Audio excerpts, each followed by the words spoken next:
Predvodi kapetan trojke Katolić, 3 Luka Cvitanović, 6 Andro Zulović, 7 Mihael Škarica, 9 Marko Valkinušić, 11 Martin Klepo, 15 Ivan Lovačić, 27 Ivan Vučić, 28 Navrušić, 33 Tomislav Cvitković, 55 Nike Dulačić i 86 Damir Markota.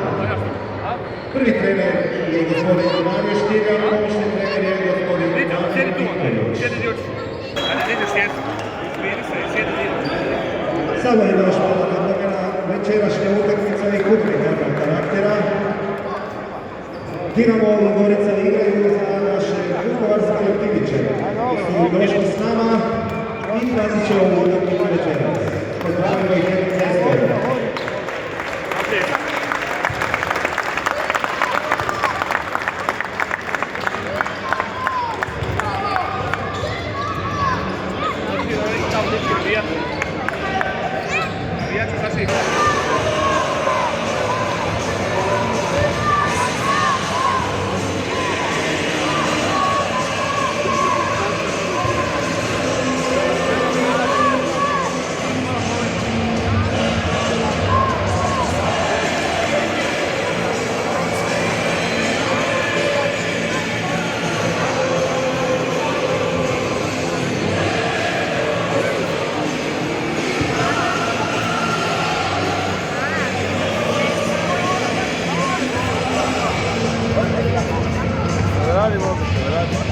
Mogu to mi radi, ali mene zlači i to put, nemam interneta.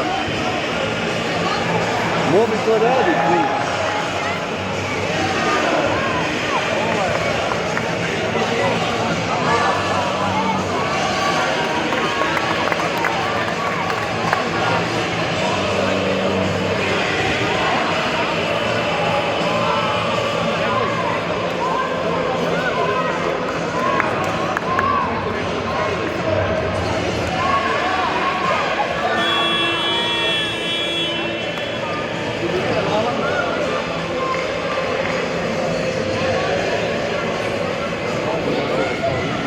Prije početka utakmice molim sve da ostanu minutom šutnje, onda mu počne služiti.